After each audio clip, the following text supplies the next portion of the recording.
Assalamu alaikum everyone, this is Fahad and you're watching your own favorite YouTube channel, Speak English with Fahad.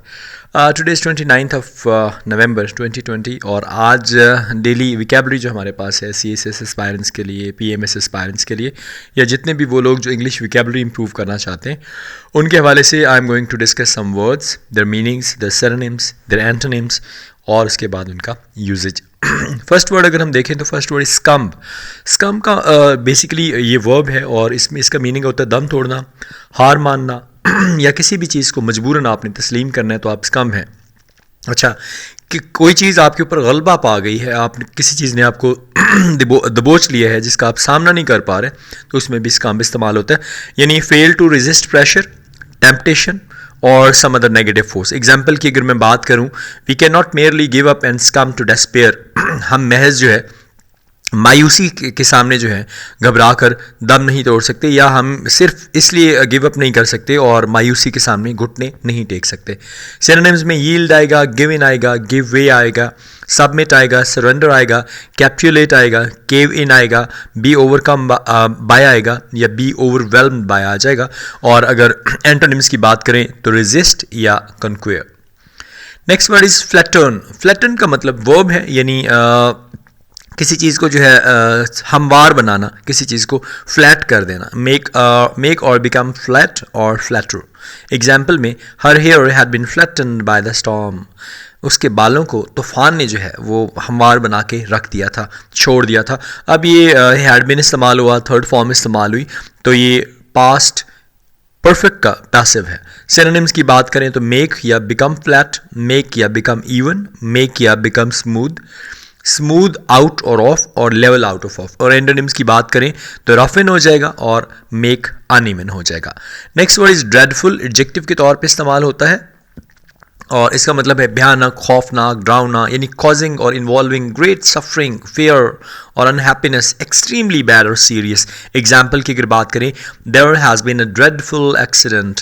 वहाँ बहुत एक खौफनाक किस्म का एक्सीडेंट रोनमा हुआ, वकूअ पजीर हुआ या हुआ। सिनोनिम्स की बात करें, terrible, frightful, horrible, grim, awful, dire, frightening, terrifying या हॉरिफाइंग। और एंटोनिम्स की अगर हम बात करें तो माइल्ड आ जाएगा। माइल्ड का लफ्जी मतलब होता है मामूली। Next word is vigour. Vigour एक नाउन है बेसिकली और इसका मतलब है ताकत, कुव्वत, जोर, तवानाई और यानी फिजिकल स्ट्रेंथ या good health. Example, I was 79 but still full of vigour and vitality. मैं 79 का था, 79 ईयर्स का था, लेकिन फिर भी मुझ में विटेलिटी और विगर जो है, तवानाई और मजबूती जो है वो मौजूद थी। और सिनोनिम्स में रोबस्टनेस आ जाएगा, हेल्दीनेस आ जाएगा, गुड हेल्थ आ जाएगा, हार्डीनेस आ जाएगा, स्ट्रेंथ आ जाएगा, स्टेमिना आ जाएगा और स्टडीनेस आ जाएगा।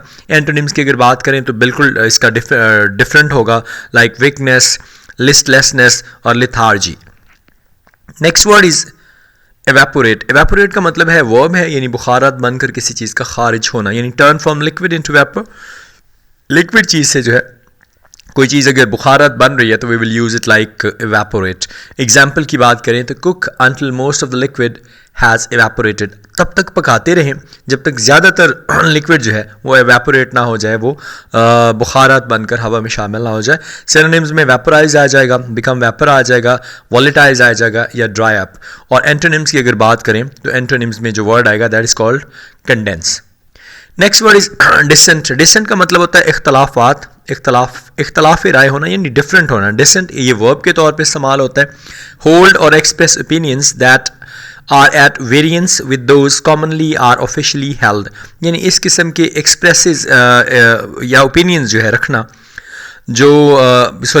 इस किस्म के ख्यालात को जाहिर करना या उन पे रखना जो वैसे मुख्तलिफ हों और आम तौर पे इस्तेमाल होते हैं या ऑफिशियली हेल्ड होते हैं। यानी आपकी जो थिंकिंग है वो डिफरेंट है या आप किसी एक चीज़ के ऊपर मुत्तफिक नहीं हो रहे, आपके ओपिनियंस डिफरेंट है। एग्जाम्पल है, 2 members dissented from the majority. Majority में से 2 members जो है उन्होंने एक दूसरे से इख्तलाफ किया। सिनोनिम्स में डिफर है, डिमर है, डाइवर्ज है, डिसएग्री विद है, फेल टू अग्री विद है, एक्सप्रेस है और डिसएग्रीमेंट विद है।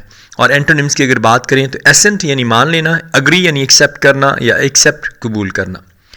Next word is incarceration. Incarceration कहा जाता है कैदी को या असीरी को, और ये भी नाउन के तौर पे इस्तेमाल होता है, यानी the state of being confined in prison या इम्प्रिजनमेंट, एक ऐसी हालत जिसमें आप कैद में हो या आप कैदी हैं। और एग्जाम्पल क्या है, the public would not be served by her incarceration, public जो है यानी जो अवाम है, वुड नॉट बी सर्व्ड, उसको उसकी जो इनकारसीरेशन है उससे सर्व नहीं किया जाना चाहिए, नहीं होगी। सिनोनिम्स के हवाले से अगर बात करें तो imprisonment, internment, confinement, detention, custody, captivity, restraint, और एंटोनिम में बड़ा सिंपल सा वर्ड है फ्रीडम यानी आज़ादी। नेक्स्ट वर्ड की अगर बात करें तो next word is despicable. Despicable का लफ्ज़ी मतलब है मायूसी, काबिल नफ़रत, और इस ये एडजेक्टिव के तौर पे इस्तेमाल होता है, यानी डिज़र्विंग हेट्रेड और कॉन्टेम्प्ट, एक ऐसा बंदा जो काबिल नफ़रत है या कॉन्टेम्प्ट यानी गुस्से का बनता है, रीज़न बनता है। फॉर एग्जांपल क्या जी, despicable crime can not be left, ये डिस्पेकेबल क्राइम अगर कोई करता है तो उसको नहीं छोड़ा जा सकता। सिनोनिम्स की बात करें, कॉन्टेम्प्टेबल है, लोथसम है, हेटफुल है, डिटेस्टेबल है, रिप्रीहेंसिबल है, एबहॉरेंट है, एबोमाइनेबल है, और एंटोनिम्स में एडमिरेबल और नोबल है। नेक्स्ट वर्ड जो है आज का, दैट्स वेरी क्यूट वर्ड, ग्रोटेस्क्यू है। ग्रोटेस्क्यू एडजेक्टिव के तौर पे इस्तेमाल होता है, यानी किसी को बेजोड़ कर देना, किसी की बिगड़ी हुई शक्ल बनाना, यानी कॉमिकली और रिपल्सिवली अगली और डिसऑर्टेड, कोई चीज़ जो है वो ख़राब की हुई है, मजाक के तौर पे आपने उसे ग्रोटेस्क्यू किया है, यानी आपने उसका मजाक उड़ाया है। एग्जाम्पल है, फिगर वेयरिंग अ ग्रोटेस्क्यू मास्क, एक बंदा है उसने जो है बिगड़ी हुई शक्ल का मास्क पहना हुआ है। सिनोनिम्स में मेलफॉर्म्ड आ जाएगा, डिफॉर्म्ड आ जाएगा, मिसहैपन आ जाएगा, मिसप्रोपोर्शनड आ जाएगा, डिस्टॉर्टेड आ जाएगा, ट्विस्टेड आ जाएगा, और नार्ल्ड आ जाएगा। अब एंटोनिम्स की अगर बात करें तो ऑर्डिनरी या नॉर्मल। सो नेक्स्ट वर्ड की तरफ अगर जाएं तो next and the last word is turbulent. Turbulent का मतलब है इंतशार अंगेज या कोई ऐसी चीज़ है जो अफरत तफरी से भरपूर हो। एडजेक्टिव है, करेक्टराइज्ड बाय कन्फ्लिक्ट, डिसऑर्डर और कन्फ्यूजन, ये एक ऐसी चीज़ से जिसे मिलाया जाए जो झगड़े से, डिसऑर्डर से और कन्फ्यूजन से मिलती हो। नॉट स्टेबल और कॉम, जो चीज़ स्टेबल या पुरसकून नहीं है। एग्जाम्पल में, the country's turbulent history was written in the book, कि एक मुल्क की जो है इंतशार भरी जो हिस्ट्री है वो किताब में लिखी गई थी। सिनोनिम्स में देखें जी, टेम्पेस्टुअस का मतलब है होता है गुस्सा होना, इश्तियाल अंगेज होना। स्टॉर्मी है, अनस्टेबल है, अनसेटल्ड है, टुमुल्टस है, एक्सप्लोसिव है, इंटरमॉयल है, और फुल ऑफ अपहीवल्स है। और एंटोनिम्स की तरफ जाएं तो ये पीसफुल है। So these were the words used as a vocabulary. आप अपनी विकेबलरी इंप्रूव करने के लिए डेली बेसिस पे 10 to 15 वर्ड्स जो हम डिस्कस करते हैं उनको गो थ्रू करें, उनके मीनिंग्स यूज़ करें, try to utilise them in your daily base routine, या try to utilise them in your writings, in the common sense जहाँ पे आप राइट करें।